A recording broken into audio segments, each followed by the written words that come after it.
கைய பிடிங்க ராமா. உனக்கு ஒண்ணுனா நான் இறங்கி வருவேன்டா. நம்ம நட்புக்காகத்தான் நான் உயிரை தருவேன்டா. நீ வருவன் தெரியுண்டா, ஓ அருமை புரியுண்டா. அடவுடைய மறைவில்லா நம்ம நட்பு தானடா.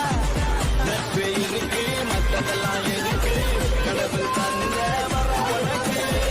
நண்பன் இருக்கா, உயிரை கொடுப்பான். இனிமே உனக்கு பயம் எதுக்கு? படு படு.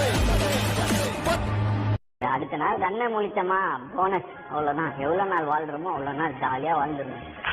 இருக்கிற வரைக்கும் அனுபவிக்க இளமை ஏத்துக்கடா, வருகிற வரைக்கும் லாபமடா, வசதிய தேடுங்கடா.